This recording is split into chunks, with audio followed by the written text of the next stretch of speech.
Hello guys, today we will start chapter 4 The Structure of the Atom of Chemistry class 8. As you know, everything is ultimately made of atoms. जैसे आप जानते हो कि हर एक चीज़ atom से बनी हुई है. It was earlier thought that atom are indivisible. पहले ये माना जाता था कि एटम को फर्दर डिवाइड नहीं किया जा सकता. But now we know that they are made up of subatomic particles, electron, protons and neutrons. लेकिन अब हम जानते हैं कि इलेक्ट्रॉन को फर्दर डिवाइड किया जा सकता है जिसे सब एटॉमिक पार्टिकल्स कहते हैं और वो होते हैं इलेक्ट्रॉन्स, प्रोटॉन्स और neutrons. This idea has brought about a revolution in science. इस आइडिया ने साइंस में काफ़ी बदलाव लेकर आया है. How the idea of atom emerge, यानी एटम का ये आइडिया कहाँ से आया. तो स्टार्ट कहाँ से होता है. द व्यूज़ ऑफ कन्नड़ जी जो हैं उनका व्यू क्या था. Way back in the 6th century BC, पीछे 6th सेंचुरी में हम जब जाते हैं, the Indian philosopher Kannada came up with the following idea. उनको कुछ आइडिया आए. क्या. मैटर क्या, सॉलिड लिक्विड गैस सब कुछ मैटर होता है. जो मैटर है वो कॉन्टीन्यूअस नहीं होता, वो made up of tiny particles named परमाणु. और जो मैटर है उसमें टाइनी पार्टिकल होते हैं जिसे कि परमाणु कहा जाता है. संस्कृत में परम का मीनिंग होता है फाइनल या अल्टीमेट और अणु का मीन होता है पार्टिकल. और Kanada further said that 2 or more paramanu contains combine to form bigger particles. कि उन्होंने कहा था कि एक या दो परमाणु मिलकर एक बड़ा पार्टिकल बनाते हैं. ये कन्नड़ जी का व्यू था. क्या था, उन्होंने दो बातें कही थी. एक तो कि जो मैटर है वो कॉन्टीन्यूअस नहीं है, मतलब छोटे छोटे पार्टिकल्स से बना हुआ है, और वो छोटे छोटे जो पार्टिकल्स हैं उन्हें परमाणु कहा जाता है. तो ये कन्नड़ जी का व्यू था जो कि 6th सेंचुरी में उन्होंने कहा था. आइए अब आगे बढ़ते हैं. The view of Democritus and Leucippus. 5th century BC में एक ग्रीक फिलोसफर थे, Democritus and Leucippus, came up with a similar idea. उनका भी आइडिया सिमिलर था. क्या था. They thought that on dividing a piece of substance. उनका मानना था कि जब किसी सब्सटेंस के पीस को डिवाइड किया जाए, one would ultimately gate A particle. तो हमें एक पार्टिकल मिलता है that could not be divided further, जिसे फर्दर डिवाइड नहीं किया जा सकता. और they gave the name atom, atoms. उन्होंने उसको नाम एटमोस दिया. इन ग्रीक एटमोस का मतलब होता है इनडिविजिबल. ये वर्ड ग्रीक का है और जिसका मीनिंग होता है कि इनडिविजिबल. इसको आप और डिवाइड नहीं किया जाता, यानी जो भी मैटर है उसका सबसे जो छोटा पार्टिकल है वो एटम होता है. जिस तरह से अगर हम घर बनाते हैं तो हमारे घर में जो दीवार बनाते हैं उसका सबसे छोटी जो बेसिक यूनिट एक ब्रिक, एक ईंट होती है. इस तरह से मैटर, सॉलिड, लिक्विड, गैस जो भी मैटर है उसका सबसे छोटा पार्टिकल एटम होता है और उसे फर्दर डिवाइड नहीं किया जा सकता. To these ultimate particles. तो अब हमने दो साइंटिस्ट की थ्योरी पढ़ ली. पहले क्या थी, कन्नड़ की, जिन्होंने कहा था कि मैटर कॉन्टीन्यूअस है, नहीं है, कॉन्टीन्यूअस नहीं है और छोटे छोटे पार्टिकल से बना हुआ है, जिसको नाम उन्होंने परमाणु दिया था. आगे चल के फिर दो और ग्रीक फिलोसफर्स आए थे, साइंटिस्ट, डेमोक्रिटस और ल्यूकिपोस. इन्होंने कहा था कि जो भी मैटर है वो सबसे छोटी उसका सबसे छोटा पार्टिकल एटम होता है, जो नाम एटमोस ग्रीक वर्ड से आया था, जिसका मतलब उसे अब और फर्दर डिवाइड नहीं कर सकते. तो यहाँ अभी हम इन दो साइंटिस्ट के बारे में पढ़ा है. आइए अब हमारी बात को आगे बढ़ाते हुए डाल्टन्स की थ्योरी पढ़ते हैं. ये क्या कहते हैं. The theories of Kanada as well as Democritus and Leucippus. इन दोनों की अगर थ्योरी को हम देखा जाए, रिमेन फॉरगॉटन. अच्छा, ये remain forgotten for more than 2000 year. 2000 साल के बाद इनकी जो थ्योरी थी ना सब भुला दी गई थी. But one experimental chemistry develop. और जब एक्सपेरिमेंटल केमिस्ट्री का डेवलपमेंट हुआ था, it became necessary to explain observed fact. तो ये जरूरी हो गया था कुछ फैक्ट्स को जानना. इन 1803 English chemist John Dalton put forward his atomic theory. तो 1803 में ये जो जॉन डाल्टन है इन्होंने अपनी एटॉमिक थ्योरी रखी. क्या, which can be summarise as, जो कि ऐसे समराइज की गई. अब ये तीसरे साइंटिस्ट आए हैं डाल्टन, इन्होंने एटॉमिक थ्योरी रखी. उन्होंने क्या रखी, आइए देखें कि elements are made up of very small particle of matter called atom. ये तो वही पुरानी बात है कि एलिमेंट जो है बहुत ही छोटे पार्टिकल, मैटर के बहुत छोटे पार्टिकल को एटम कहा जाता है. और ये जो एटम वर्ड है ये डिराइव्ड हुआ है, निकला है एक ग्रीक वर्ड एटमोस से एटम बना है. ठीक है, ये बात उन्होंने भी कह दी थी पहले. अब आगे कि एटम आर इनडिविजिबल, एटम को आगे तोड़ा नहीं जा सकता। ठीक है, ये भी ठीक है। The atom of an electron have the same weight. अच्छा, जो एटम ऑफ एन एलिमेंट, अच्छा जो भी एलिमेंट है, जैसे आप ऑक्सीजन ले लो, उसके जितने भी एटम उनका वेट सेम होगा। ये नहीं कि एलिमेंट यानी ऑक्सीजन का एक, अगर ऑक्सीजन एलिमेंट का अगर एक एटम का कुछ और वेट है कुछ और नहीं, यानी एक एलिमेंट के सारे एटम का एक ही वेट होगा। The atom of different element have different weight, और डिफरेंट एलिमेंट जैसे ऑक्सीजन का अलग है तो नाइट्रोजन का अलग, कार्बन का अलग। It is a atom of element that take part in a chemical reaction, और ये एलिमेंट का एटम ही है जो सारी केमिकल रिएक्शन में पार्टिसिपेट करता है। अब जैसे सोडियम है, वो मिलेगा क्लोराइड के साथ तो सोडियम क्लोराइड बनेगा, तो ये एटम ही होता है। एलिमेंट का जो सबसे छोटा पार्टिकल एटम है यही केमिकल रिएक्शन करता है। दूसरा कि एक एलिमेंट के एटम्स का एक ही वेट होता है। तीसरा कि एटम जो है उनका सेम वेट होता है, एक एलिमेंट के एटम का सेम वेट होता है और वो आगे तोड़ा नहीं जा सकता। और हर एलिमेंट का सबसे छोटी पार्टिकल को एटम कहते हैं। ये सब एटॉमिक थ्योरी जो डैल्टन जी ने बताई हैं बातें। आगे, the atom of an element combine in a simple numerical ratio with those of other element to form a compound. अच्छा, एक एलिमेंट का एटम और दूसरे एलिमेंट का एटम एक स्पेशल रेशियो में जुड़ते हैं, तब जाके कोई कंपाउंड बनता है। ये नहीं कि कुछ भी एलिमेंट नहीं जुड़ेंगे, या आप अभी आगे देखोगे किस तरीके से ये कंपाउंड बनाते हैं।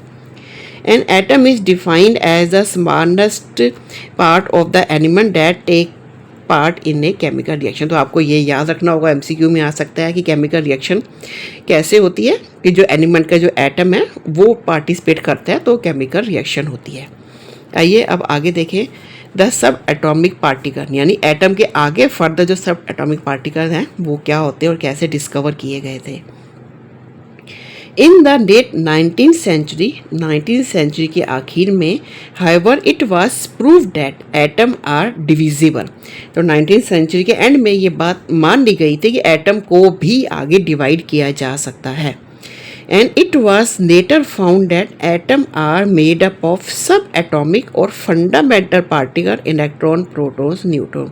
तो बाद में जाके डिस्कवर किया कि एटम के भी सब एटॉमिक पार्टिकल्स होते हैं, यानी एटम भी 3 चीज़ों से मिलकर बना होता है, इलेक्ट्रॉन, प्रोटॉन्स और न्यूट्रॉन्स, जिसकी पहले अभी तक इसके बारे में किसी ने डिस्कवरी नहीं करी थी। तो आइए देखते हैं इनकी डिस्कवरी कैसे हुई थी और ये सब क्या होते हैं। अब सबसे पहले हम आते हैं इलेक्ट्रॉन के ऊपर। अंडर ऑर्डिनरी कंडीशन के अंदर जो गैसेस हैं वो बैड कंडक्टर ऑफ इलेक्ट्रिसिटी है, मतलब जितनी भी गैसेस हैं उनमें से इलेक्ट्रिसिटी को पास नहीं किया जा सकता ऑर्डिनरी कंडीशन और टेम्परेचर में। But A gas becomes a good conductor of electricity, लेकिन गैस से भी इलेक्ट्रिसिटी पास की जा सकती है। कब? 2 कंडीशन में।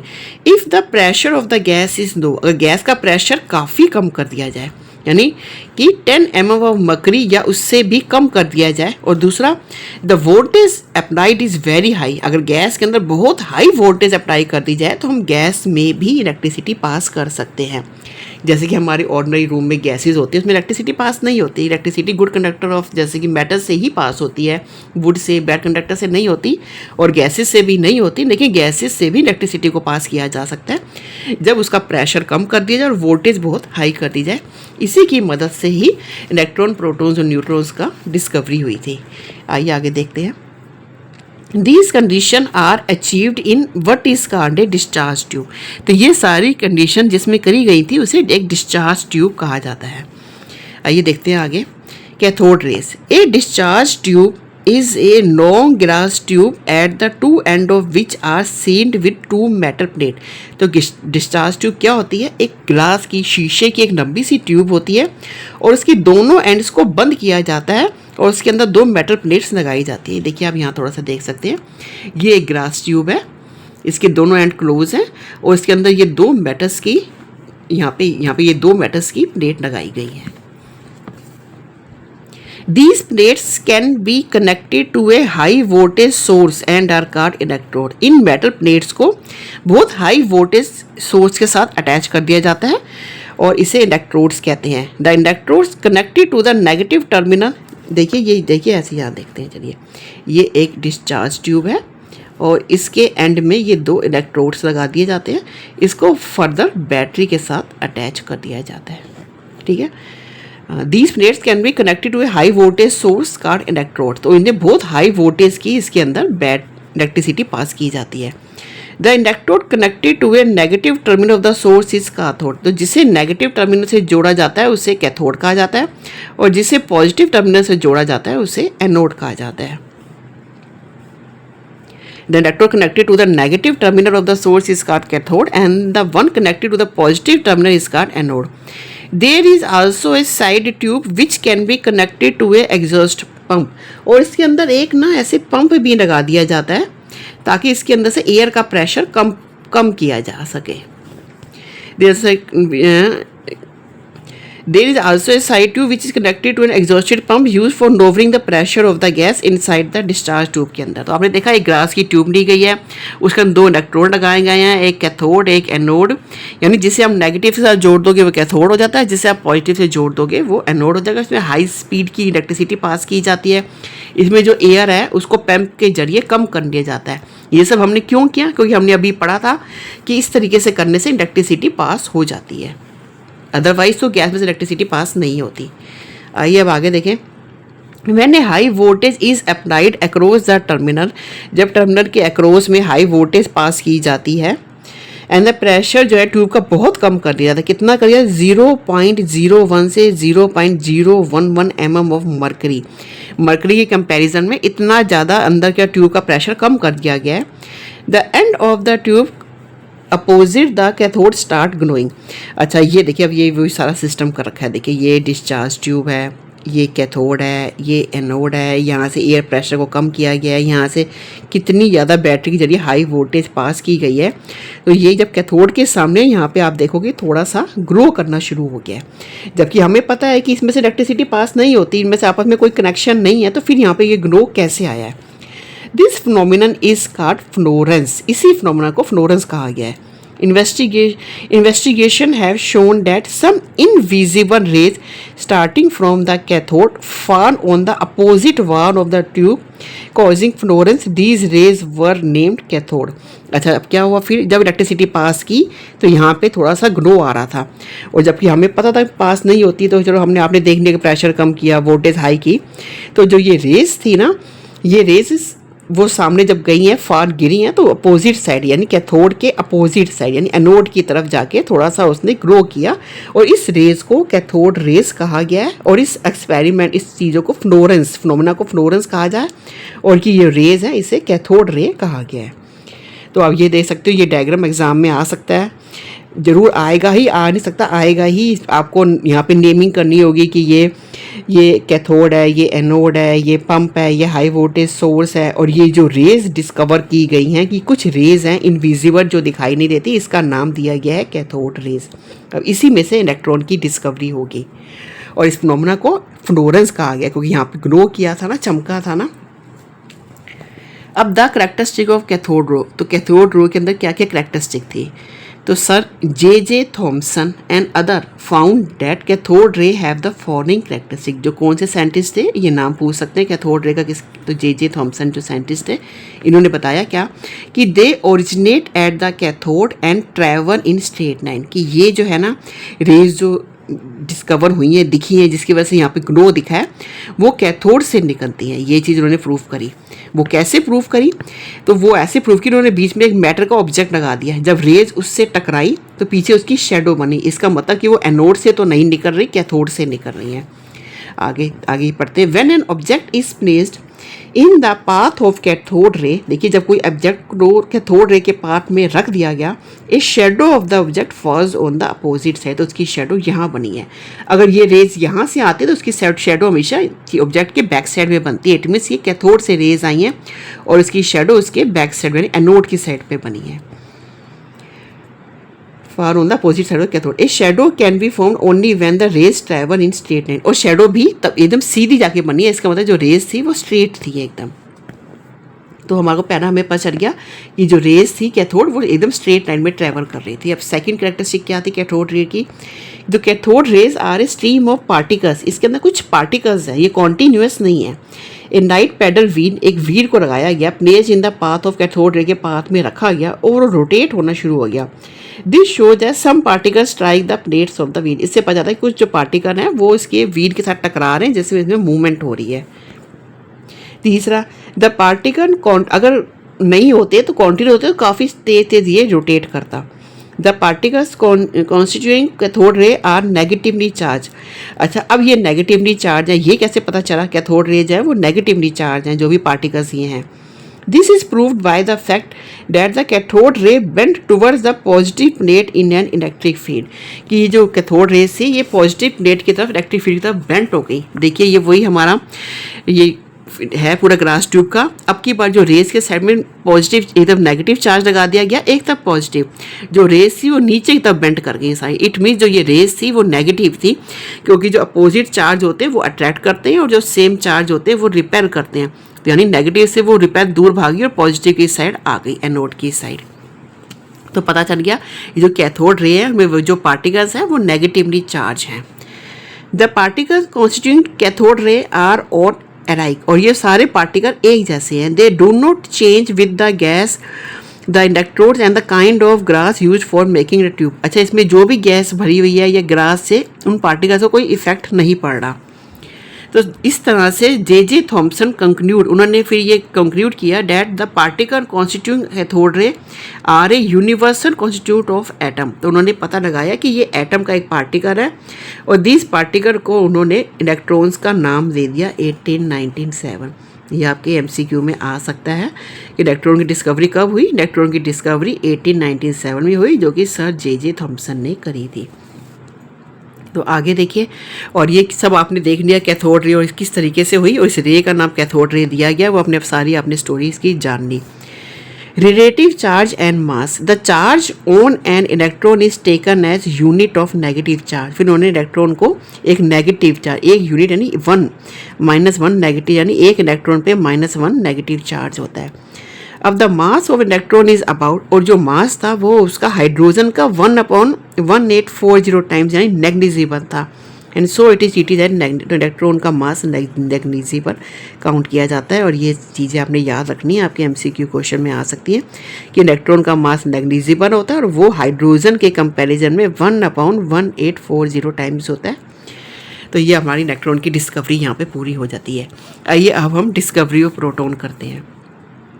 An atom is electrically neutral. अच्छा, हमें ये तो पता था पहले से ही पुरानी डिस्कवरी से कि एटम पे कोई चार्ज नहीं होता, और जबकि हमने जब डिस्कवरी करी तो हमें पता चला कि इलेक्ट्रॉन तो नेगेटिव चार्ज है। इसका मतलब कुछ और स्टोरी आगे है, कोई और ऐसा चार्ज एटम में ज़रूर है कि जो उसके नेगेटिव चार्ज को ख़त्म करता है। But the electron present in it are negatively charge. अच्छा, ये इलेक्ट्रॉन जो है वो नेगेटिवली चार्ज होता है। Hence the atom must also contain some positive charge particle. इसका मतलब एटम में जरूर पॉजिटिव चार्ज पार्टिकल भी है, so that the overall charge on it become 0, ताकि एटम का सारा चार्ज 0 हो जाए। अगर इसमें -1 नेगेटिव है तो इट मीन्स इसमें +1 पॉजिटिव भी है, तभी एटम के ऊपर कोई चार्ज नहीं होता। These particles should be found in the discharge tube itself. तो इसको भी डिस्चार्ज ट्यूब में ही ढूंढा गया when cathode ray are formed। जब कैथोड रे का एक्सपेरिमेंट किया गया था तो जब इसको आगे अब कंटिन्यू किया तो इसको भी वहीं पर ही ढूंढा। अब वो क्या था, वो थी एनोड रे। एनोड रे के जरिए प्रोटॉन की डिस्कवरी हुई है, जिस तरह से कैथोड रे के जरिए इलेक्ट्रॉन की डिस्कवरी हुई थी। आइए अब इस एक्सपेरिमेंट को देखते हैं। गोल्डस्टीन रिपीटेड द कैथोड रे एक्सपेरिमेंट। अब ये दूसरे साइंटिस्ट आगे, वहाँ पे जे थॉम्सन थे और अब गोल्डस्टीन, इन्होंने कैथोड रे के एक्सपेरिमेंट को फिर से रिपीट किया यूजिंग ए परफोरेटेड कैथोड। अच्छा, ये वर्ड काफ़ी इंपॉर्टेंट है, इसका आपको एमसीक्यू में आ सकता है। ये क्या होता है, जब जो कैथोड यूज़ किया गया था उसमें उन्होंने छेद कर दिए गए। ये जो यहाँ पे कैथोड यूज़ किया गया था उसमें छेद कर दिए, छेद करने को ही कहते हैं परफोरेटेड। ये एमसीक्यू में अक्सर पूछा जाता है। He observed that there was a red glow on the wall opposite the anode। अब क्यों इन्होंने क्या देखा, इन्होंने देखा कि जो है ना कैथोड के पीछे रेड ग्लो हो रहा है। ये कैसे हुआ, यहाँ से रेज आ रही थी, यहाँ पे ग्लो कर रही थी, समझ में आ गया। लेकिन अब जब इन्होंने दोबारा किया तो उन्होंने देखा कि कैथोड के पीछे भी रेड से रंग का ग्लो आ रहा है। So some rays must have travelled in the direction opposite to that of the cathode ray. इसका मतलब कि कुछ ऐसी रेज हैं जो कैथोड रो के अपोजिट जा रही हैं फ्रॉम, जो कि एनोड से निकल रही है, ठीक है, यानी कैथोड के अपोजिट कुछ एनोड से भी रेज आ रही हैं। These were called as anode ray, उन्होंने उसका नाम एनोड रे या फिर कैनन रेज दे दिया। As they move through the perforation और कैनल्स इन द कैथोड, क्योंकि वो उन छेदों में से परफोरेशन जिसे कहा जाता है उसके थ्रू गई थी, इसलिए उसका नाम कैनन रेज और एनोड रे दे दिया गया। It was found as these rays contain positively charge particle, और ये पता लगाया गया कि इन रेज में पॉजिटिवली चार्ज पार्टिकल था। So J Thomson called them positive rays, तो जे थॉम्सन ने इन्हें पॉजिटिव रेज कह दिया। ये देखिए, ये एनोड है, ये कैथोड है। अच्छा, जब चार्ज यहाँ से गया तो जब यहाँ से कैथोड रेज जा रही थी इधर की तरफ, तो जब इधर तक गई नेगेटिव चार्ज पार्टिकल जब इधर गए तो उसमें से जो देखिए यहाँ पे गैस थी, बहुत दो गैस थी, यहाँ से जब चार्ज यानी बिजली पास करी गई तो पास करने से क्या हुआ, इलेक्ट्रॉन्स निकल गए और एनोड की तरफ चले गए। जब इलेक्ट्रॉन निकल गए तो जो प्रोटॉन्स थे वो कैथोड की तरफ आगे अट्रैक्ट हो गए, क्योंकि यहाँ पे नेगेटिव था ना, तो वो इधर आ गए और इसका ग्लो इसके बैक साइड में रेड कलर का देखा गया है। आइए अब इसको यहाँ पे भी देखिए हाई वोल्टेज, बाकी सारा experiment as it is same ही है। उस तरह से प्रेशर को लो किया, सब कुछ सेम था। जब यहाँ से कैथोड रे जा रही थी, जब एटम में से इलेक्ट्रॉन्स यानी कैथोड रे मतलब इलेक्ट्रॉन्स निकल रहे थे एटम में से, तो जो एटम था वो पॉजिटिवली चार्ज हो गया, तो एनोड की तरफ अट्रैक्ट होने लग गया और छेदों में से निकल के जब वो गया, अगर ये छेद ना करते तो यहीं पर खड़ा रहता और पीछे ग्लो ना होता। जब छेदों में से निकल के पीछे गया तो पीछे रेड ग्लो दिखाया उसने। अब एनोड रे की करेक्टरिस्टिक क्या है? The characteristics of anode ray were found by carrying out experiments similar to those with cathode ray. तो वो भी एक्सपेरिमेंट किया गया कैथोड रे की तरह ही। The following features distinguish anode ray from the cathode. तो कुछ चीज़ें हैं जो एनोड रे की अलग हैं कैथोड रे से। क्या कि anode rays are a stream of positive charge particle. Anode rays हैं वो भी एक स्ट्रीम है, नदी है पॉजिटिव चार्ज पार्टिकल की, because they bend towards the negative plate, क्योंकि ये नेगेटिव प्लेट की तरफ बेंड हुए थे इलेक्ट्रिक फील्ड में। The particle constituting anode ray differ with the glass use in the discharge tube. अच्छा, वो जो पार्टिकल थे एनोड रे के वो जो थे वो बिल्कुल डिफरेंट थे, जो गैस थी उससे बिल्कुल डिफरेंट थे, क्योंकि वो गैस ही थी जिसमें बिजली पास करी तो इलेक्ट्रॉन्स निकले थे। अब वो जो पार्टिकल थे उसमें काफ़ी डिफरेंट थे। What constitute anode ray? The electron constituting the cathode ray must come from the atom of the gas inside the discharge tube. वो जो इलेक्ट्रॉन्स थे जो डिस्चार्ज ट्यूब में फ्लो कर रहे थे वो कहाँ से आए थे? वो एटम आए थे, वो जो गैस भरी हुई थी डिस्चार्ज ट्यूब की उसी के इलेक्ट्रॉन्स थे। अच्छा, इलेक्ट्रॉन्स आर नेगेटिव चार्ज, वो नेगेटिव चार्ज थे। So the atom must be left with an equal amount of positive charge. तो जब एटम में से एटम में से जब इलेक्ट्रॉन्स निकल गए तो जो थे वो प्रोटॉन्स बचे थे वो पॉजिटिव चार्ज से। It is there positively charge particle that, वही पॉजिटिव चार्ज पार्टिकल ने एनोड रे को बनाया। देखिए ये जो एटम ऑफ गैस था ग्लास ट्यूब में से, उसमें से एनोड रे और जो कैथोड रे यानी इलेक्ट्रॉन्स निकली, तो जो बाकी बच गया था एटम वो एनोड रे थी जब इलेक्ट्रॉन्स निकल गए थे। आइए अब आगे देखें। As an electron has a negligible mass. हमने ये देख लिया था कि इलेक्ट्रॉन का मास तो नेग्लिजिबल है। अब क्या हुआ? द पार्टिकल ए प्लस, जब इलेक्ट्रॉन इसमें से निकल गया तो ए प्लस बचा, will have the same mass as A, उसका मास बिल्कुल सेम था जो ए का था। यानी ए में से जब इलेक्ट्रॉन निकल गया तो जो ए का मास था वो इलेक्ट्रॉन निकलने के बाद भी सेम था। तो जिससे भी पता चल गया कि इलेक्ट्रॉन में तो कोई मास ही नहीं था, यानी कोई वेट ही नहीं था। So the particle constituting anode ray will differ from gas to gas. अब जो पार्टिकल एनोड रे बना रहे थे वो अलग अलग गैस में अलग अलग थे। When hydrogen the lightest element, जब हाइड्रोजन को भरा गया गैस ट्यूब में, जो सबसे लाइटेस्ट एलिमेंट है, is taken as discharge tube, the particle constitute the anode ray. अब वो खाली उसमें से प्रोटॉन्स थे। जब हाइड्रोजन में से इलेक्ट्रॉन्स निकला तो उसमें सिर्फ प्रोटॉन्स थे। अब देखिए आगे क्या हुआ। The negative charge and the mass of a proton charge, the charge of an proton is same as that of electrons. इतना तो पता चल गया था कि प्रोटॉन का चार्ज बिल्कुल सेम है इलेक्ट्रॉन्स की तरह, तभी वो एटम पे कोई भी चार्ज नहीं है, यानी वो अगर +1 है तो वो -1 है, दोनों मिलकर न्यूट्रल हो जाते हैं। बट विद अपोजिट साइन है, ये तो हमें पता चल गया। It is taken as a unit of positive charge, अगर इलेक्ट्रॉन पे -1 है तो प्रोटॉन पे +1 है। ये सब हमें अब क्लियर हो चुका है। अच्छा, मास की बात अभी क्लियर नहीं हुई। The mass of a proton is same as that of a hydrogen atom. इतना तो पता चल गया था, जो प्रोटोन का मास है वो हाइड्रोजन एटम के ही जितना है, यानी 1 U। U stand for unified mass which is a unit of atomic mass, और वही एटॉमिक मास है। ए proton is about 1840 time heavier than electron, क्योंकि जो इलेक्ट्रॉन था वो 1/1840 था, और उसका मतलब जो प्रोटोन है उसमें 1840 टाइम्स हैवियर है उससे। अब हमारे पास इलेक्ट्रॉन डिस्कवर हो गया, हमारे पास प्रोटोन डिस्कवर हो गया, पर अभी भी कुछ जो बातें हैं डिस्कवर नहीं हुई, वो है उसके वेट को लेके, एटम के वेट को लेके। जब इलेक्ट्रॉन में कोई वेट ही नहीं है, तो अब जो एटम में वेट है वो किस वजह से, अब उसके ऊपर डिस्कवरी होनी बाकी थी। तो उसकी वजह से अब एक नया और सब एटॉमिक पार्टिकल डिस्कवर हुआ, neutron. Till now we have learned of only one particle that can account for the mass of an atom की अब हमने पढ़ा कि एक पार्टिकल है जो एटम के मास के रिस्पॉन्सिबल है, वो प्रोटॉन है।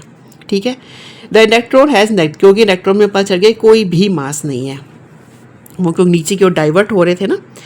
But except in the case of hydrogen, सिर्फ हाइड्रोजन एक ऐसा केस है, it was found that the mass of the atom is greater than that of the protons in it. सिर्फ एक हाइड्रोजन में क्या होता है, न्यूट्रॉन होता ही नहीं है, तो उसमें जितना प्रोटॉन है वो ही हाइड्रोजन का मास होता है, क्योंकि उसमें न्यूट्रॉन जीरो होता है। Further the unaccounted mass, the actual mass of atom minus the mass of proton is either equal to a multiple mass of a proton. अगर हम एटम में से प्रोटॉन का मास माइनस करते हैं ना, तब भी जो एटम का मास है प्रोटॉन का डबल ही आ रहा है। This suggested that N atom must contain one more kind of particle which should be, इससे पता चल रहा था कि एटम में अब एक और पार्टिकल है जिसका मास प्रोटॉन के नियर अबाउट इक्वल है, और उसमें कोई चार्ज नहीं है। अब न्यूट्रॉन की डिस्कवरी होनी बाकी थी, क्योंकि मास को देखिए अभी कुछ पता नहीं चल रहा था उसके अंदर, सिवाय हाइड्रोजन को छोड़ के। अच्छा, दिस पार्टिकल को नेम दिया गया न्यूट्रॉन। न्यूट्रॉन क्योंकि इसमें कोई चार्ज नहीं है, न्यूट्रल है, न्यूट्रॉन से न्यूट्रॉन बना। अब experimentally how ever the neutron was observe much later in what is called a nuclear reaction. और न्यूट्रॉन की डिस्कवरी करने के लिए न्यूक्लियर रिएक्शन की गई। अभी तक जो ये थी वो सिंपल रिएक्शन, इलेक्ट्रिसिटी बस पास की गई थी। न्यूक्लियर रिएक्शन काफ़ी कॉम्प्लिकेटेड होती है। In 1932, James Chadwick bombarded the element beryllium with a alpha particle.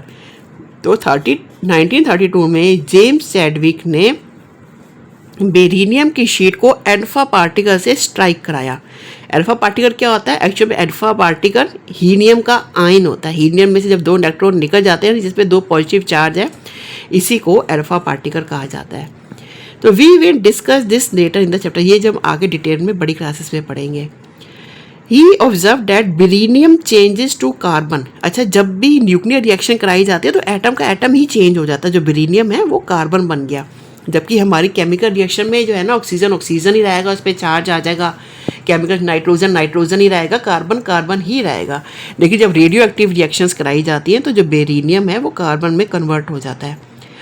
So that neutrons are emitted in the reaction. इन रिएक्शन में न्यूट्रॉन्स एमिटेड हो जाते हैं, न्यूट्रॉन्स निकल ही जाते हैं। और न्यूट्रॉन के निकलने से आप जानोगे क्या होगा, जब न्यूट्रॉन्स निकल जाएंगे तो उनका एटॉमिक वेट ही चेंज हो जाएगा, जिससे वो एलिमेंट ही चेंज हो जाएगा। देखिए, बेरिलियम के अंदर जब अल्फा पार्टिकल की रिएक्शन कराई गई तो कार्बन बनता है और न्यूट्रॉन रिलीज होते हैं। तो ये भी अब आगे आप एक्सपेरिमेंट में देखेंगे। You will learn in higher classes that nuclear reaction are very different from chemical reaction. आप बड़ी क्लासेस में देखोगे कि जो न्यूक्लियर रिएक्शन है वो केमिकल रिएक्शन से काफ़ी डिफरेंट होती है। In a nuclear reaction, an atom can change altogether, where in an chemical reaction it will only rearrange itself. Chemical reaction में क्या होता है, सिंपली इलेक्ट्रॉन चले जाते आ जाते हैं, बस उसके न्यूक्लियस को कोई हार्म नहीं होता है केमिकल रिएक्शन में। लेकिन न्यूक्लियर रिएक्शन में जो हार्म होता है न्यूक्लियस में से ही प्रोटॉन्स निकल जाते हैं या न्यूट्रॉन्स निकल जाते हैं। तो एटम का एटम ही चेंज होता है, यानी बेरिलियम कार्बन बन गया। केमिकल रिएक्शन में कार्बन ही रहेगा, उससे बस चार्ज आ जाता है। अच्छा, चार्ज और मास ऑफ सब एटॉमिक पार्टिकल। इलेक्ट्रॉन पे -1 यूनिट चार्ज था और उसका वेट क्या था, 1/1840 ऑफ एन हाइड्रोजन एटम, जो कि नेग्लिजिबल है। प्रोटॉन पे +1 चार्ज है और न्यूट्रॉन पे कोई चार्ज ही नहीं है, 0 है, लेकिन इन दोनों का मास है 1U दोनों का मास है। तो ये इन तीनों के चार्ज हो गए, ये तीनों का मास, यहाँ तक की डिस्कवरी हो गई। अब आगे देखते हैं डिस्कवरी ऑफ द न्यूक्लियस कैसे हुई थी। The concept of the nucleus was given by Ernest Rutherford ने 1911 में। ये सब डेट्स और साइंटिस्ट के नाम आपने याद करने। इलेक्ट्रॉन की डिस्कवरी किसने करी, प्रोटॉन की किसने, और न्यूट्रॉन की कब और कौन से ईयर में हुई थी। MCQs में ये पूछे जाते हैं। The idea was based on the result of इस फेमस एक्सपेरिमेंट नोन एज, इनके एक्सपेरिमेंट का नाम था अल्फा पार्टिकल स्कैटरिंग एक्सपेरिमेंट। उनका कैथोड रे का था, फिर एनोड रे का था, और ये था अल्फा पार्टिकल स्कैटरिंग एक्सपेरिमेंट। आगे देखिए, Rutherford alpha particle scattering experiment. Rutherford bombard a thin gold file. Rutherford ने बम्बार्डमेंट में स्ट्राइक करवाया एक पतली सी गोल्ड फाइल को अल्फा पार्टिकल। अल्फा पार्टिकल क्या होते हैं, हीलियम के आयन होते हैं। Alpha particle emitted by radio active substance से निकलते हैं, रेडियम से और पोलोनियम से। ये रेडियो एक्टिव सब्सटेंस होते हैं, इन्हीं में से अल्फा पार्टिकल निकलते हैं। इसके द्वारा बम्बार्डमेंट कराई गई एक गोल्ड फाइल को। तो you will learn about radioactivity, ये सब आप 9th में और 10th में पढ़ेंगे। His observation and conclusion are describe. तो उन्होंने क्या ऑब्जर्व किया, most of the alpha particle went straight through the foil. ज़्यादातर अल्फा पार्टिकल स्ट्रेट निकल गए फॉइल से। This is explained by the fact that they were not attracted to repelled by an any particle in other way. The atom is mostly empty. अच्छा, atom जो होता है उसके centre में nucleus होता है, उसी के अंदर प्रोटॉन और न्यूट्रॉन होते हैं, बाहर सारा एम्प्टी होता है, इलेक्ट्रॉन रिवॉल्व कर रहे होते हैं। तो कुछ अल्फा पार्टिकल जिसका कोई इलेक्ट्रॉन से कहीं से कुछ नहीं हुआ, सीधे के सीधे निकल गए। आगे, some of this particle diverted slightly from their path. और कुछ और जो अल्फा पार्टिकल से वो डाइवर्ट हो गए अपने पाथ से, जिनका सामना इलेक्ट्रॉन से हो रहा था। This showed that they are repelled to an small extent by a positive charge. अच्छा, जो न्यूक्लियस से भी जो बम्बार्डमेंट होते हैं थोड़े रिपेंड होते हैं, क्योंकि अच्छा हाँ, क्योंकि वो हीलियम में 2 पॉजिटिव है ना, और न्यूक्लियस के अंदर प्रोटॉन है, तो positive charge repel each other. अच्छा, very few of the alpha particle the ones or at the centre almost retreated their path. कुछ अल्फा पार्टिकल थे जो बिल्कुल टकरा के वापस ही आ रहे थे। ये देखिए यहाँ पर, ये देखिए कुछ अल्फा पार्टिकल है वो स्ट्रेट जा रहे हैं, जिसमें कुछ नहीं हो रहा। कुछ अल्फा पार्टिकल है वो न्यूक्लियस से टकरा के या न्यूक्लियस के पास निकल के थोड़े थोड़े डाइवर्ट हो रहे हैं, जबकि कुछ थे जो पूरे ही डाइवर्ट हो रहे थे। इट मीन्स न्यूक्लियस में कुछ तो है। Very few of the alpha particle the one of the centre almost reacted their part. पूरी तरह अपने पार्ट से डाइवर्ट हो रहे थे। This mean that they were strongly repelled by a small positive charge body at the centre. इसका मतलब centre में कोई चीज़ पॉजिटिव चार्ज बहुत ज़्यादा है। This positive charge body is called nucleus. इसे न्यूक्लियस कहा जाता है। Since the electron has negligible mass, और हमें पता है कि इलेक्ट्रॉन का मास नेग्लिजिबल है। The mass of atom is concentrated in the nucleus. सारा जो मास है न्यूक्लियस में है। Rutherford also theorized that electrons revolve around the nucleus at a large distance from it। और इससे ये पता चला कि जो है देखो सारा मास न्यूक्लियस में है, न्यूक्लियस पॉजिटिव चार्ज है, तभी वो जो दूसरे अल्फा पार्टिकल पॉजिटिव चार्ज उससे रिपेंड हो रहे थे। और तीसरी चीज़ कि जो इलेक्ट्रॉन्स है वो रिवॉल्व कर रहे हैं, एक ही जगह पे नहीं है और डिस्टेंस के ऊपर है। This emerge at nuclear model of the atom from Rutherford alpha particle scattering experiment. अच्छा, आप देखिए कि ये रिपेल क्यों कर रहे थे। देखिए, न्यूक्लियस के अंदर प्रोटॉन है, न्यूक्लियस के अंदर न्यूट्रॉन है, इनके पास अब हैवी वेट हो गया। जब हैवी वेट से हीलियम पार्टिकल स्ट्राइक कर रहे थे तो हैवी, अब देखिए किसी का वेट 10 kg है और किसी का वेट 20 kg। अगर 10 kg की चीज़ 20 kg पे अगर हम मारेंगे तो वो रिपेल नहीं होएगी। हाँ, अगर 20 kg की चीज़ है वो हम 10 kg पे मारेंगे तो उसको हम हार्म पहुंचा सकते हैं। तो इसलिए वो उसको हार्म पहुंचाने के बजाय इससे रिपेल होकर दूर जा रहे। कोई यहाँ तो पॉजिटिव चार्ज तो था ही, साथ में वेट भी काफ़ी था। प्रोटॉन के साथ साथ न्यूट्रॉन का वेट भी था। इतना वेट होने की वजह से अल्फा पार्टिकल यहाँ से दूर भाग रहे थे। यहीं से न्यूट्रॉन की डिस्कवरी हुई थी। हाउ आर द सब atomic particle placed in the atom में सब एटॉमिक पार्टिकल कैसे प्लेस होते हैं। As we have just said the mass of an atom is concentrated in its nucleus. इससे हमें पता चल गया कि जो सारा मास है वो न्यूक्लियस में है। The mass of an electron is negligible. Electron में कोई मास नहीं है, 0 के बराबर है। But that of a proton और न्यूट्रॉन इज 1u। और जो मास है प्रोटॉन पे और न्यूट्रॉन पे दोनों पे 1u है। So proton and neutron must reside in the nucleus. और ये प्रोटॉन और न्यूट्रॉन दोनों के दोनों एकदम साथ चिपक के न्यूक्लियस के अंदर बैठे हुए हैं। Remember that the nucleus of a hydrogen atom contains only A proton. लेकिन हमें ये बात को याद रखना चाहिए कि हाइड्रोजन में न्यूट्रॉन होता ही नहीं है, उसमें सिर्फ ही प्रोटॉन है। The nucleus of an atom is positively charge due to presence of proton. और हाइड्रोजन का जो न्यूक्लियस है वो पॉजिटिवली चार्ज है क्योंकि इसमें सिर्फ प्रोटॉन है।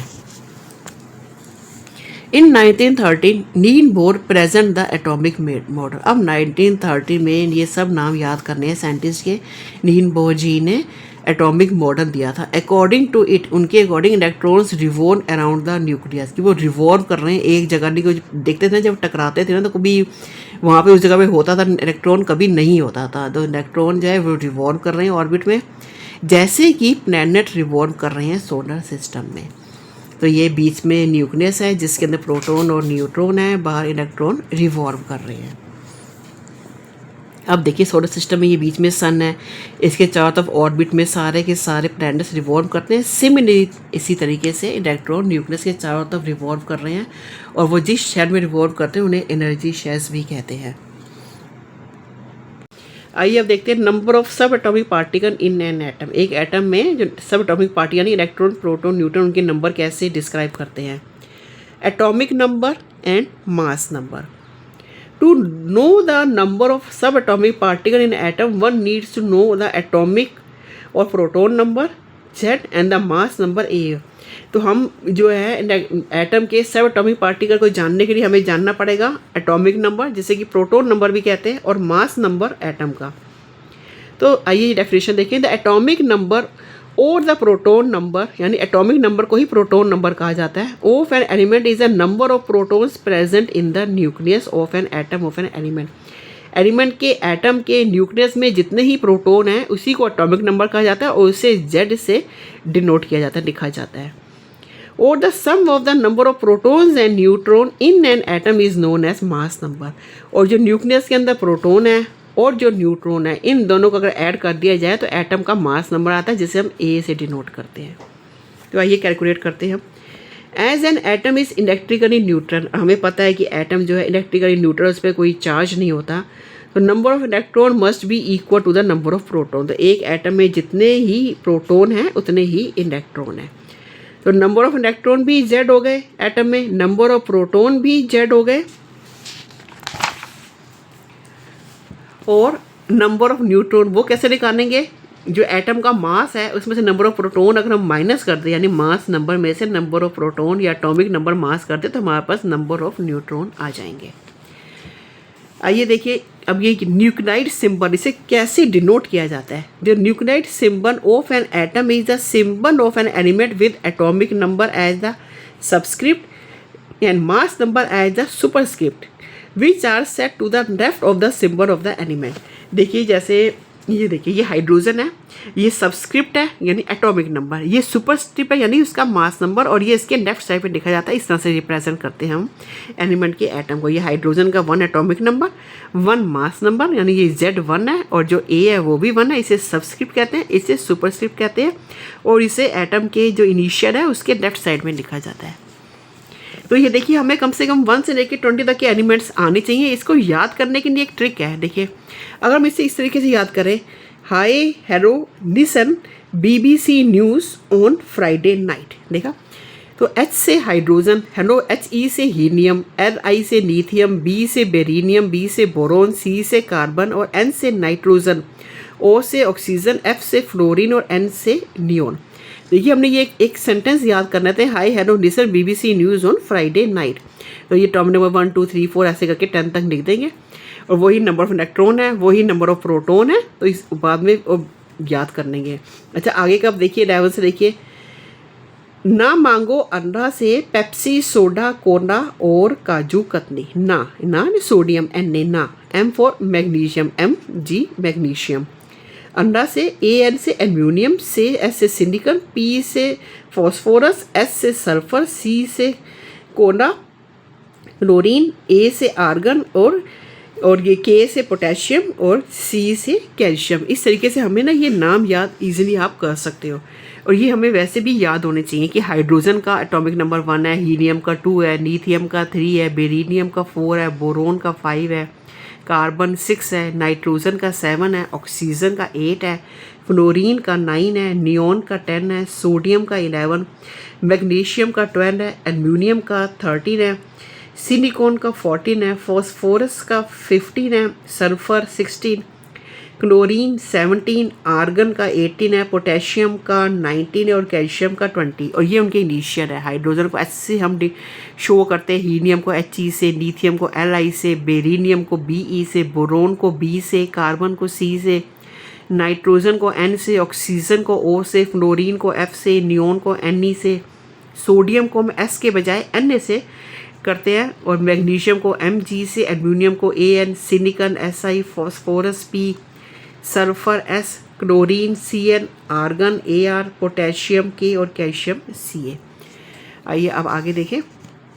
The nucleotide symbol is expressed as x मैंने इनिशियल ऑफ एलिमेंट और Z मैंने एटॉमिक नंबर और A मैंने atomic mass. For example the nucleotide symbol for chlorine, chlorine का 17 उसका एटॉमिक नंबर है और 35 उसका एटॉमिक मास है। रिप्रेजेंट ए क्लोरीन एटम, ये क्लोरीन एटम को रिप्रेजेंट करता है। whose atomic number is 17 and mass number is 35. You can immediately guess that there are 17 electron. तो हमें देखते पता चल जाएगा इसमें 17 इलेक्ट्रॉन है, 17 ही प्रोटॉन है और न्यूट्रॉन्स कितने हैं। 35 में से 17 को माइनस कर देंगे तो नंबर ऑफ न्यूट्रॉन आ जाएंगे। The number of fundamental particle in atom with atomic number 1 to 20। आपने देखने 1 to 20 तो याद ही होनी चाहिए। हाउ इलेक्ट्रॉन आर अरेंज्ड, अब है इलेक्ट्रॉन को एटम में कैसे अरेंज किया जाता है। According to Bohr model the electron revolve round the nucleus in shell called KLMN। तो बोर के अंदर कहा है कि जो इलेक्ट्रॉन है एटम के चारों तरफ शेल में घूमते हैं, उन शेल का नाम है K, L, M और N। आगे they are named in the order starting from the inner most shell, inner most से वो स्टार्ट होते हैं। The first shell is called K shell, second is L shell, so on. The number of electron in these shell follow as a set of rule। एक rule के according इन shell में number of electron होते हैं, जैसे इसमें 2 होता है, फिर 8 या बड़ी क्लासेस में आप देखोगे। Arrangement of electron in detail of the higher classes. Let us now look into the structure of the atom of some common element। अब देखिए कुछ कॉमन एलिमेंट के हम इसका स्ट्रक्चर देखते हैं। हाइड्रोजन, इसको हम कैसे लिखेंगे H11। इसका मतलब है नंबर ऑफ इलेक्ट्रॉन 1 है यानी Z1 है, नंबर ऑफ प्रोटॉन 1 है यानी फिर से Z1 है, और नंबर ऑफ न्यूट्रॉन यानी A-Z यानी A-Z 1-1 न्यूट्रॉन हाइड्रोजन में 0 होता है। तो ये इसका न्यूक्लियस है, इसमें 1 प्रोटॉन है और इसकी एक शेल में 1 इलेक्ट्रॉन है। आइए अब कार्बन का देखें C612। तो बताइए नंबर ऑफ इलेक्ट्रॉन कितने हुए 6, नंबर ऑफ प्रोटॉन भी सेम हुए, नंबर ऑफ न्यूट्रॉन 12-6 यानी A-Z जबकि 6 हुए। और इसका ये देखते हैं कैसे बनता है। ये इसका न्यूक्लियस है कार्बन का, इसमें 6 प्रोटॉन है 6 न्यूट्रॉन है। तो जो पहली शेल है उसमें 2 ही आते हैं मैक्सिमम, बाकी कितने बचे 6 में से अगर 2 इसमें आ गए तो 4, तो नेक्स्ट शेल में 4 इलेक्ट्रॉन आ गए। आइए अब नाइट्रोजन का देखते हैं, इसे कैसे सिंबल लिखते हैं N714। नंबर ऑफ इलेक्ट्रॉन 7 है, नंबर ऑफ प्रोटॉन 7 है, number of neutron atomic number में से एटॉमिक मास में से एटॉमिक नंबर माइनस कर देंगे, यानी 14 में से 7 माइनस कर देंगे तो नंबर ऑफ न्यूट्रॉन भी 7 आ गए। इसका अरेंजमेंट कैसा बना, न्यूक्लियस के अंदर आप 7 प्रोटॉन दिखाओगे, 7 न्यूट्रॉन दिखाओगे, फिर इसकी पहली शेल में 2 चले गए। अच्छा 7 में से जब 2 निकल गए तो बचे 5, तो अगली शेल में 5 1 2 3 4 5 आ गए। अब नेक्स्ट है ऑक्सीजन, इसे हम कैसे लिखेंगे O816। तो number of electron 8, number of proton 8, number of neutron is 16 - 8 8। और इसको हम कैसे दिखाएंगे, न्यूक्लियस के अंदर 8 प्रोटॉन 8 न्यूट्रॉन है, पहली शेल में 2 इलेक्ट्रॉन आ गए, बाकी जो 6 बचे वो दूसरी शेल में आ गए 1 2 3 4 5 6। Sodium Na1123, number of electron 11 है, नंबर ऑफ प्रोटॉन 20 में 11 है, और नंबर ऑफ न्यूट्रॉन के लिए 23 - 11 दैट इज 12।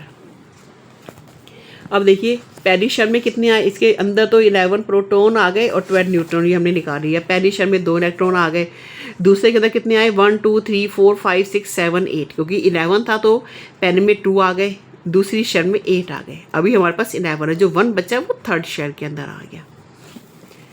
देखते हैं क्लोरीन, क्लोरीन का है Cn1735, number of electron 17, number of proton 17, number of neutron 35 - 17। तो हमने 17 की करनी है, तो 17 को करने के लिए पहले में 2 आ जाएंगे इलेक्ट्रॉन, दूसरे में 8 आ जाएंगे, और बाकी जो बचे 7 वो थर्ड शेल के अंदर आ जाएंगे। ठीक है, अब है आयंस क्या होते हैं। An atom is electrically neutral, जो एटम है वो इलेक्ट्रिकली न्यूट्रल होता है, उसमें कोई चार्ज नहीं होता, because the charge of proton is balanced by that of the electron, जितने पॉजिटिव है उतने ही नेगेटिव और आपस में बैलेंस हो जाते हैं, जीरो हो जाता है। But what happens when an atom losses और गेन्स एन इलेक्ट्रॉन, जब कोई एटम के अंदर कोई आता है इलेक्ट्रॉन या जाता है इलेक्ट्रॉन, तो if an atom lose an electron the number of proton exceed, अगर बाहर से कोई इलेक्ट्रॉन चला जाता है तो न्यूक्लियस के अंदर जो प्रोटोन है वो बढ़ जाते हैं डेट इलेक्ट्रॉन की वजह से, so the atom gets positively charge, तो एटम पॉजिटिव चार्ज हो जाता है, क्योंकि जब बाहर से एक इलेक्ट्रॉन निकल जाएगा, यहाँ से इलेक्ट्रॉन भाग जाएगा तो प्रोटॉन ज़्यादा हो जाएंगे, तो 1 यूनिट इलेक्ट्रिक चार्ज, अगर 2 इलेक्ट्रॉन चल जाएंगे तो फिर 2 यूनिट इलेक्ट्रिक मतलब पॉजिटिव चार्ज जो है इंक्रीज हो जाएगा। For example, A sodium atom has 11 protons and 11 electrons, on losing an electron it would have 10, अगर एक इलेक्ट्रॉन चला जाएगा सोडियम में से तो वो 10 हो जाते हैं, एंड प्रोटॉन्स अभी भी 11 है, तो greater number of proton cause the sodium atom of positive charge, तो सोडियम पे पॉजिटिव चार्ज आएगा, therefore we say that and sodium plus ion. और ऐसा क्यों होता है? ऐसा इसलिए होता है क्योंकि ये लोग चाहते हैं हमारा शेल कंप्लीट हो, जैसे कि पहले शेल में वो 2 चाहते हैं तो 2 कंप्लीट हैं, दूसरे में उनको 8 चाहिए, अब यहाँ पे 7 है और यहाँ पे होने 8 चाहिए, इसके पास एक कम है तो ये दूसरे का इलेक्ट्रॉन ले लेगा तो इसके ऊपर नेगेटिव चार्ज हो जाएगा, और किसी में लास्ट में जैसे 1 होता है किसी के अंदर तो वो जैसे दे देता है तो उसके ऊपर पॉजिटिव चार्ज हो जाता है। अब देखिए आगे, on the other hand if an atom gains N electron the number of electron exceed the proton, अगर वो गेन कर लेता है एटम इलेक्ट्रॉन तो जो प्रोटीन है वो प्रोटोन जो कम हो जाते हैं, सो the atom become negative charge. For example, एक क्लोरीन एटम के पास जो है वो 17 प्रोटॉन्स हैं, 17 इलेक्ट्रॉन्स हैं, और वो एक इलेक्ट्रॉन ले लेता है ताकि उसके जो है ना पूरा 18 कंप्लीट हो जाए, लास्ट शेल जो है वो कंप्लीट हो जाए, तो इससे क्या होगा, जो है वो प्रोटॉन 17 रह जाएंगे, तो इसलिए क्लोरीन पे एक नेगेटिव चार्ज फॉर्म हो जाता है। And what if the electron lost by sodium, ऐसी सोडियम जिसका था मेरे से 2 8 और 1 था, तो वो अपना एक दे देता है तो उस पर पॉजिटिव चार्ज हो जाता है, और क्लोरीन एक ले लेता है तो उस पर नेगेटिव चार्ज हो जाता है। अच्छा, फिर क्या होता है, जिसपे एक पॉजिटिव है इस पर एक नेगेटिव, द पॉजिटिव नेगेटिव में पता है अट्रैक्ट करते हैं, तो इसी वजह से फिर ये लोग मिलके सोडियम क्लोराइड एक सॉल्ट बनाते हैं। Thus it appears that electron play a great role in the formation of compound, तो ये जो इलेक्ट्रॉन है बहुत बड़ा रोल प्ले करते हैं कंपाउंड बनाने में। अगर सोडियम पे एक पॉजिटिव चार्ज था, क्लोराइड पे एक नेगेटिव चार्ज था, जब ये दोनों मिल गए इस चार्ज की वजह से तो एक नया कंपाउंड बन गया सोडियम क्लोराइड, जो कि आप बड़ी क्लासेस में अभी पढ़ोगे, अभी आपकी ये स्टार्टिंग ही है। आइए अब इसकी ये things to remember, points to remember देखें। पहला क्या है, an atom is made up of सब atomic particles called electron proton neutron, ये जो एटम बना होता है सब एटॉमिक पार्टिकल से बना होता है, और वो कौन से होते हैं, इलेक्ट्रॉन प्रोटॉन और न्यूट्रॉन, ये सब MCQ के लिए बहुत इंपॉर्टेंट है। अच्छा, अब electron, the negative charge particle were discovered from the cathode ray in the discharge tube contain, the negative charge particle were discovered from the cathode ray in the discharge tube by sir J.J. Thomson. Electron जो है वो negative charge particle है और इसकी discovery cathode ray से की गई थी जो एक डिस्चार्ज ट्यूब में थी और जिसे सर J.J. थॉमसन ने किया था। प्रोटॉन एक पॉजिटिव चार्ज पार्टिकल है और ये एनोड रे से डिस्कवर हुआ था, ये भी डिस्चार्ज ट्यूब में ही डिस्कवर हुआ था जिसमें हाइड्रोजन था। न्यूट्रॉन है वो इलेक्ट्रिकली न्यूट्रल है, उस पर कोई चार्ज नहीं है और इसको डिस्कवर किया गया था जब अल्फा पार्टिकल को बेरिलियम के साथ स्ट्राइक कराया गया, जो कि जेम्स चैडविक ने किया था। रदरफोर्ड अल्फा पार्टिकल एक्सपेरिमेंट, जो रदरफोर्ड ने अल्फा पार्टिकल का एक्सपेरिमेंट किया था उसे ये शो किया गया कि एटम जो है वो मोस्टली एम्प्टी है, खाली है, and that there is a positive charge body called the nucleus in the centre. उन्होंने न्यूक्लियस का डिस्कवर किया था रदरफोर्ड ने और कहा था कि एटम ज़्यादातर एम्प्टी है और उसका सारा जो है ना वेट जो भी है वो पॉजिटिव चार्ज न्यूक्लियस के अंदर है। The nucleus of an atom consist of proton and neutron, और न्यूक्लियस के अंदर प्रोटॉन और न्यूट्रॉन होते हैं, except that of hydrogen, hydrogen को छोड़, क्योंकि हाइड्रोजन में सिर्फ प्रोटॉन होता है, न्यूट्रॉन नहीं होता। Which consist of proton only and non neutron. The electron revolve round the nucleus in their own orbit, और जो इलेक्ट्रॉन्स है न्यूक्लियस के चारों तरफ राउंड रोटेट करते हैं अपने ऑर्बिट में। एटॉमिक नंबर या फिर उसे प्रोटॉन नंबर जिसे Z से डिनोट किया जाता है एलिमेंट में, is a number of proton present in the nucleus. एक किसी भी एलिमेंट के एटम का एटॉमिक नंबर ऑफ प्रोटॉन्स जो उसकी न्यूक्लियस उससे निकाला जाता है। The sum of the number of protons and neutrons in an atom is known as mass number. जब प्रोटॉन्स के नंबर और न्यूट्रॉन्स के नंबर को जोड़ दिया जाए तो एटम का मास जो है ना वेट आ जाता है, जिसे ए से लिखा जाता है। In an atom the number of electron is equal to number of proton is equal to Z, और नंबर ऑफ न्यूट्रॉन जो है हम ए माइनस जेड, यानी मास नंबर में से एटॉमिक नंबर माइनस कर दे तो नंबर ऑफ प्रोटॉन आ जाता है। According to the Bohr model, electron revolve round the nucleus in certain perpendicular circular orbit called shell. Bohr model के अकॉर्डिंग इलेक्ट्रॉन जो हैं वो न्यूक्लियस के चारों तरफ रोटेट करते हैं ऑर्बिट में, जिसे शेल कहा जाता है। The energy associated with each shell is fix, और जो एनर्जी है उन शेल की वो फिक्स है। ये तो आइए इसके ये देखते हैं, MCQ देखते हैं, short question objective type. Which of the following is an electrically neutral particle. Electrically neutral कौन होता है? न्यूट्रॉन। न्यूट्रॉन पे कोई चार्ज नहीं होता। हीलियम पे 2 पॉजिटिव होता है, प्रोटॉन पे पॉजिटिव, इलेक्ट्रॉन पे negative. The particle with -1 unit of electric charge is, जिसपे -1 यूनिट इलेक्ट्रिक चार्ज होता है उसे हम इलेक्ट्रॉन कहते हैं। Which of the following particle will pass undeviated through an electric field. कौन सा पार्टिकल है जो अनडेविएटेड इलेक्ट्रिक फील्ड में से पास हो जाता है? न्यूट्रॉन होता है। The atom of which of the following element has only 1 proton. ऐसा कौन सा एलिमेंट है जिसके एटम में सिर्फ 1 प्रोटॉन है? वो हाइड्रोजन है।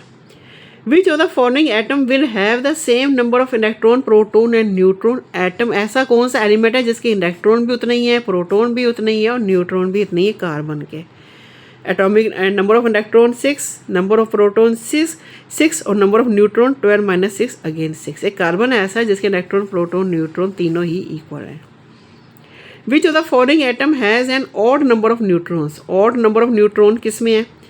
देखो इसमें अगर हम 14 में से 7 माइनस करेंगे तो 7 ऑड आएगा, जबकि इन बाकी सबको जब हम माइनस करेंगे सब में इवन नंबर आएगा, तो odd number of neutron nitrogen में है।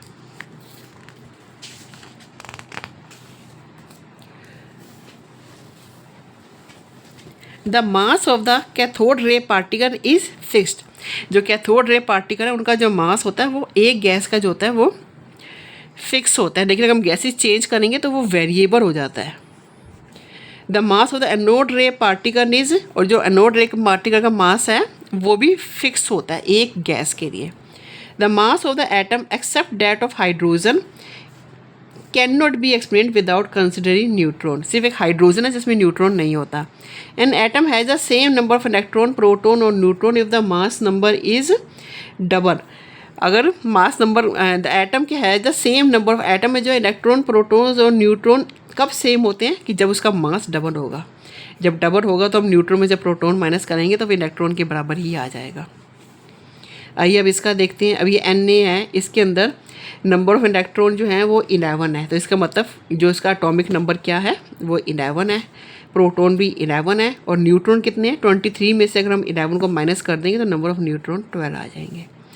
An में जो है एटॉमिक नंबर 13 है, इट मीन्स इसके इलेक्ट्रॉन भी 13 है, इसके प्रोटॉन भी 13 है, तो इसका जो है वो एटॉमिक मास क्या बनेगा? 13 को जब हम 13 के साथ मतलब इन दोनों को जब ऐड कर देंगे नंबर ऑफ प्रोटॉन और नंबर ऑफ न्यूट्रॉन तो बनेगा 27। अब सिलिकॉन, इसका जो है ना एटॉमिक मास जो है वो हमारे पास है 28, नंबर ऑफ प्रोटॉन 14 है, तो it means number of electron भी 14 है। इसका मतलब नंबर ऑफ एटॉमिक नंबर भी 14 है। और नंबर ऑफ न्यूट्रॉन कैसे निकलेंगे? इसमें से 28 में से 14 माइनस कर देंगे 14। एस मैंने सल्फर, इसका जो एटॉमिक नंबर 16 है, इट मीन्स इसके नंबर ऑफ प्रोटॉन भी 16 है, number of electron 16, number of proton भी 16 और नंबर ऑफ न्यूट्रॉन जब 16 है तो 16 + 16 32 इसका एटॉमिक मास आ गया। आर्गन का एटॉमिक जो मास है वो 40 है और उसके अंदर न्यूट्रॉन 22 है। अच्छा 40 में से 22 माइनस करेंगे तो हमारे पास आएगा 18 number of protons, 18 number of electrons and 18 numbers का एटॉमिक नंबर बनता है। An atom must contain the same number of proton as neutron. Atom के अंदर जितने प्रोटॉन होते हैं हमेशा उतने ही न्यूट्रॉन होते हैं? No, false. An electron is an extra nuclear particle. वो जो इलेक्ट्रॉन है वो न्यूक्लियस के एक्स्ट्रा न्यूक्लियस से बाहर है। हाँ। Alpha particle positively charge, alpha particle positive charge होते हैं। Yes. Cathode ray are a stream of electron. जो कैथोड रे है वो स्ट्रीम ऑफ इलेक्ट्रॉन है। Yes. Anode ray as a stream of proton, anode ray जो stream of proton है, yes. तो thank you guys.